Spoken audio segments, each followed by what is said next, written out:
Afrika kuna simulizi ambazo haziwezi kufutika, simulizi zinazochanganya urembo, akili, heshima na mateso. Moja ya simulizi hizo ni ya Princess Elizabeth Bagaya, binti wa kifalme kutoka Toro, mwanasheria wa kwanza mwanamke kutoka Afrika Mashariki aliyesomea chuo kikuu cha Cambridge, mwanadiplomasia aliyeheshimika duniani, na mfano wa mwanamke jasiri aliyekataa kukunjwa shingo na udikteta. Lakini ujasiri huo ndio uliomletea maumivu makali zaidi. Wakati mwingine historia huwa kama sinema ya kusisimua. Fikiria binti mrembo wa kifalme, mwenye akili ya kupindukia, akipanda cheo kwa kasi hadi kuwa sura ya taifa kwenye majukwaa ya kimataifa. Lakini kisha fikiria mkono mzito wa dikteta, ukimwangalia sio kwa vipaji vyake, bali kwa tamaa zake binafsi. Hapo ndipo hadithi ya Bagaya inaanza kuchukua mkondo wa huzuni, mateso na ushujaa. Mwanzo wa hadithi. Elizabeth Bagaya, anayejulikana pia kama Bagaya wa Toro, alizaliwa katika familia ya kifalme ya Toro, moja ya falme ndogo za kifahari nchini Uganda. Kutoka utotoni, alijulikana kwa haiba yake, mchanganyiko wa heshima ya kifamilia, uzuri wa kupendeza, na akili iliyompa nafasi mashuleni na hatimaye kumpeleka nje ya nchi kusomea sheria. Bagaya hakukuwa tu binti wa kifalme. Alikuwa nembo ya matumaini mapya ya wanawake wa Afrika waliotaka kuingia kwenye taaluma na siasa. Katika miaka ya mwanzoni ya uhuru, alipanda hadhi kwa kasi, akawa mwanamke wa kwanza kutoka eneo hilo kuonekana kwenye kurasa za mbele za majarida ya kimataifa ya mitindo. Alitembea majukwaa ya Paris, London na New York, akionekana kama mfano wa mrembo wa Kiafrika aliyeelimika. Lakini haikuwa mitindo tu. Bagaya alikuwa mwanasheria aliyebobea. Akiwa na shahada kutoka Cambridge, alirejea nyumbani na kuingia kwenye huduma ya umma. Wengi walimuona kama nyota mpya ya diplomasia ya Uganda. Wakati taifa likiwa changa, lenye kiu ya heshima kimataifa, Bagaya alihitajika kama sura ya kisasa ya nchi. Kukutana na jicho la Amin. Kila hadithi ya huzuni ina mwanzo wake. Kwa Bagaya, mwanzo ulikuwa pale macho ya Rais Idi Amin yalipomwangukia. Amin, aliyekuwa amepindua serikali na kujitangaza rais mnamo mwaka mmoja baada ya mapinduzi yake, alijulikana kwa tamaa na ukatili. Lakini pia alijulikana kwa mapenzi yake ya wanawake, na Bagaya, kwa uzuri wake na akili yake, akawa chambo asiyeweza kuacha. Wakati huo, Bagaya alikuwa akihudumu kama balozi na mwakilishi wa Uganda kwenye majukwaa ya kimataifa. Umaarufu wake ulishaenea duniani kote. Picha zake zilipamba majarida makubwa na makala nyingi zilimuita uso wa Afrika mpya. Lakini kwa Amin, heshima na sifa hizo zilikuwa silaha mbili. Upande mmoja, alihitaji sura ya taifa. Upande mwingine, alitaka kumgeuza mali yake ya binafsi. Mnamo mwezi wa Februari mwaka wa 1974, katika hafla kubwa ya kitaifa iliyohudhuriwa na mabalozi na viongozi wa kigeni, Amin alifanya kitendo cha kushangaza. Bila kutarajia, alimuita Bagaya mbele ya hadhira na kutangaza kwamba amemfukuza kazi waziri wa mambo ya nje Michael Ondoga, na mara moja akamtangaza Bagaya kama waziri mpya wa mambo ya nje. Hali ile iliwasha mshangao. Ondoga, aliyekuwa ameketi mbele ya kila mtu, alishikwa na aibu isiyoelezeka. Wenzake walishuhudia uso wake ukigeuka, akilazimishwa kushangilia huku akijua maisha yake yameingia hatarini.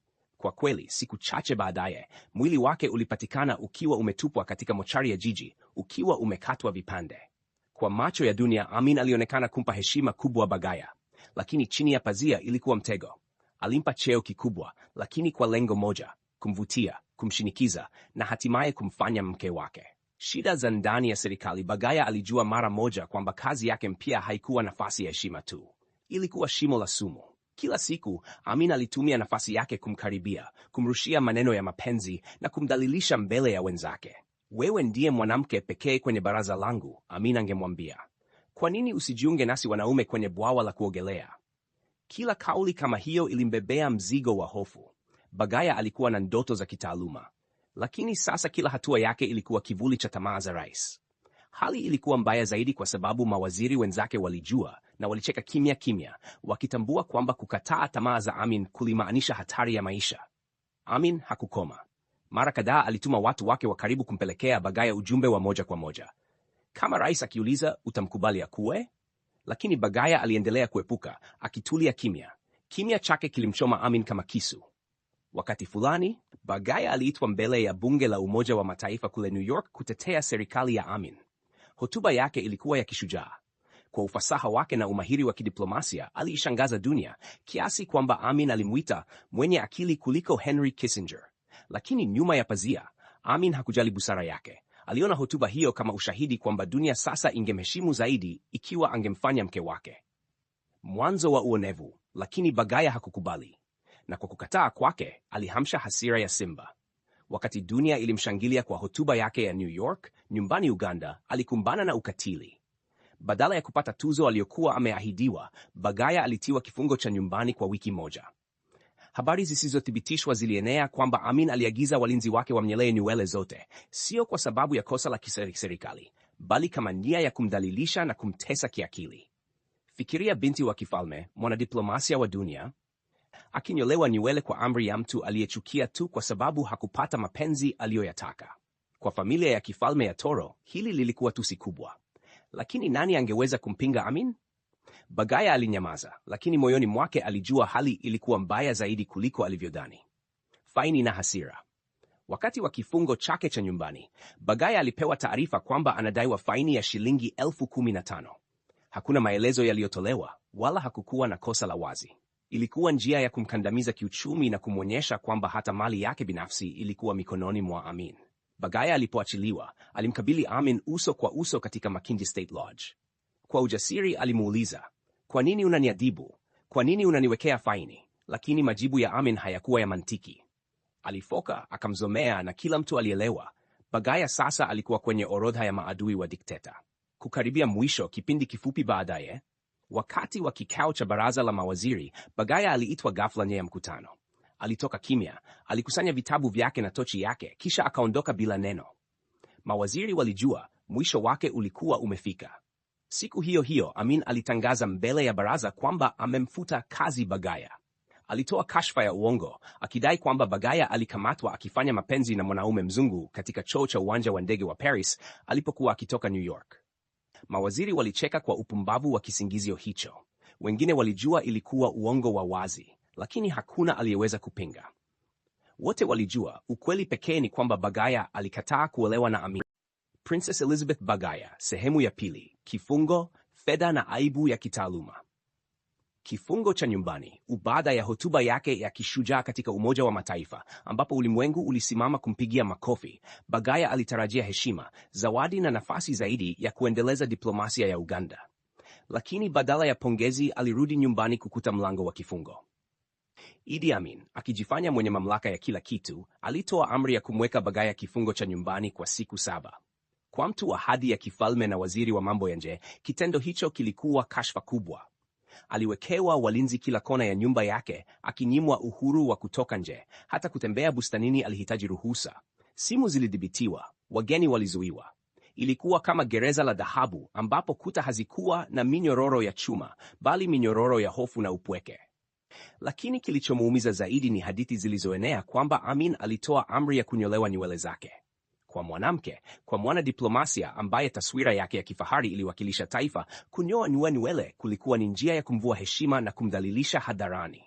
Haijulikani kama amri hiyo ilitekelezwa kikamilifu, lakini hata fununu zake ziliwasha moto wa fedheha. Kwa jamii ya kifalme ya Toro, ilikuwa ni tusi kwa ukoo mzima. Shinikizo za fedha. Faini isiyoelezeka. Wakati bado yuko kwenye kifungo cha nyumbani, Bagaya alipokea taarifa kwamba anatakiwa kulipa faini ya shilingi 15,000. Hakukuwa na hati rasmi wala kosa lililowekwa wazi. Ilikuwa ni shinikizo la kifedha, njia ya kumtesa zaidi na pengine kumvunja moyo. Kwa mtu mwingine, faini hiyo ingeonekana ndogo, lakini kwa Bagaya ujumbe ulikuwa wazi. Amin angeweza kudhibiti hata mali yake. Ilikuwa ni tahadhari kwamba hakuwa salama kiuchumi, kisiasa au hata binafsi. Wakati alipokutana uso kwa uso na Amin katika Makindye State Lodge baada ya kuachiliwa, Bagaya alikusanya ujasiri wote na kumuuliza, "Kwa nini unanipiga faini? Nimefanya kosa gani?" Lakini Amin, kwa sauti ya kifedhuli, alifoka na kumnyanyasa mbele ya wenzake.